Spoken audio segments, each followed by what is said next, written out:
time to do a video again. I haven't done one of these in a while. I am using a new external microphone, so I'm not sure if the audio is going to be the best quality. I'm still figuring that out. And I'm still unsure if I'm in focus or not. Hopefully I am. Hello everyone, my name is Iris, and this is my top 5 books I've read in 2017. I hope everyone has had a good New Year's and a good holiday season. I've been home from my second year of college. I'm currently a sophomore at a college in Southern California, but my home, where I am right now, is in Madison, Wisconsin. So yeah, shout outs to Midwesterners. Ding ding.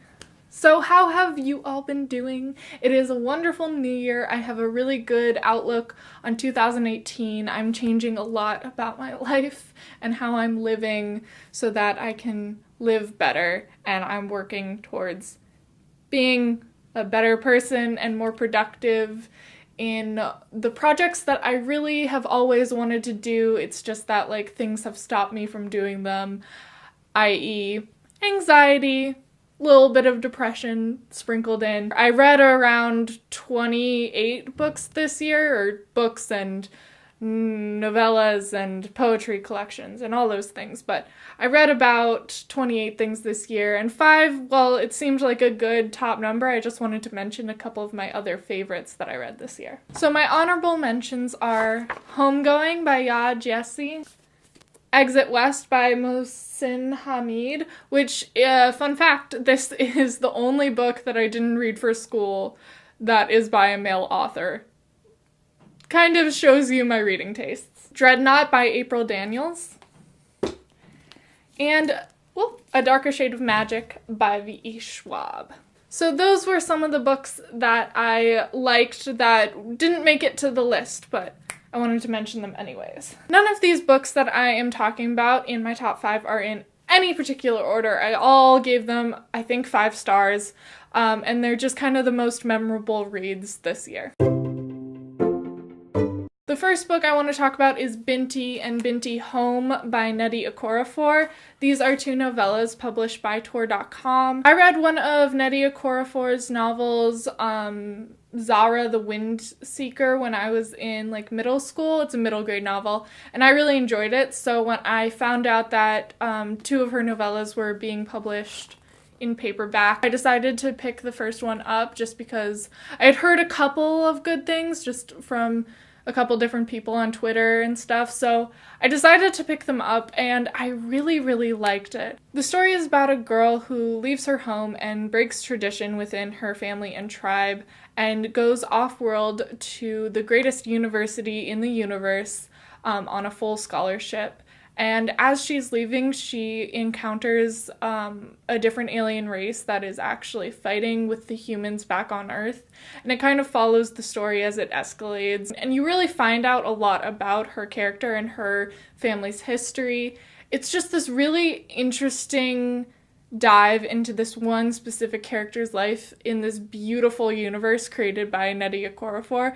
I really enjoyed it, and they're very quick reads, so if you like science fiction at all, or if you've liked anything with an Afrofuturist aesthetic, namely Octavia Butler or anything like that, I would really recommend Binti and Binti Home. And the 3rd book in the trilogy of novellas is coming out this year, very soon in fact, so I'm really excited for that. My next favorite book I read this year was the collection The Sun and Her Flowers by Rupi Kaur. This collection shows a lot more breadth in her poetry style, and I really do think that it is a better collection than Milk and Honey, though Milk and Honey was a 5-star read anyways. She talks a lot about being an immigrant's daughter, and I was actually reading this when I saw the stand-up comedian Hassan Minhaj. He did a stand-up called Homecoming King, and though they're very different things, this poetry collection and that, they were both talking about being the daughter or son of an immigrant, and it kind of shone a light on something that I hadn't really thought about before, being a person who's white in America. It's just like a different experience that I've never had, so I thought that that was really important, getting that perspective. But other than that, I just love her style of poetry. It is so accessible to the masses, and I really liked this one in particular. My next favorite book is a very, very short memoir by Virginie Despentes, she's a French director and author, and she talks a lot about being a woman, being a sex worker, and also being raped. So I would say a big trigger warning for rape for this book.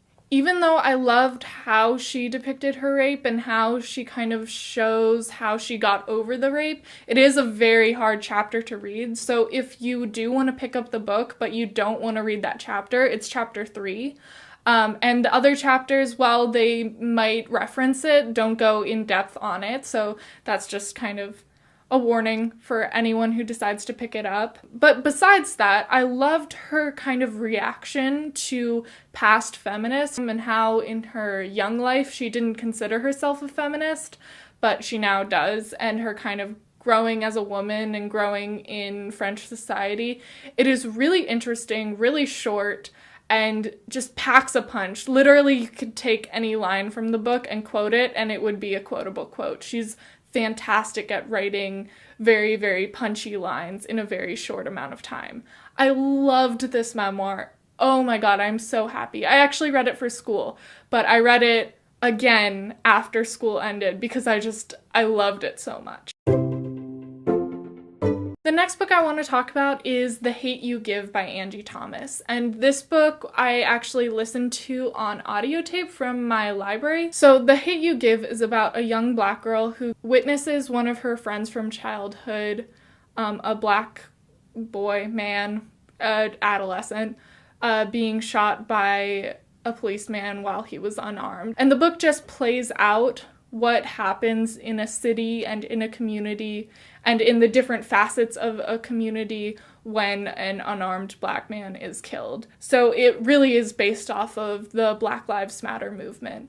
I found this book to be very, very realistic, just extremely realistic, because when I was in high school during my junior year, an unarmed black man was killed by a policeman in my city. He was a graduate of a neighboring high school. The way that the book depicts the high school really reflected how my high school kind of responded to it and how I kind of responded to it, especially the point in which Star is really frustrated at the white students in her high school because they're being extremely performative in their actions, and I felt like that kind of rang true on what I did during that. Looking back at that time period in high school, I feel like nothing I did was really productive in fighting racism. I feel like I was just following along in the bandwagon and not being a good ally and not being a good activist. And I think that reading this book really made me reflect on that and made me grow as an activist even. Long story short, I really enjoyed how the book was portrayed and how it really dived into how the rest of the community wasn't actually helping her, but kind of ignoring her and her feelings. It was just an impeccable novel, and I cried so many times while listening to it. It was incredible. And my fifth book that's on this favorites list is The Vegetarian by Han Kang. And I did actually review this, so I will link that up here, but I will explain kind of what the book's about. The main character is a woman named Young Hae, and she is living in South Korea.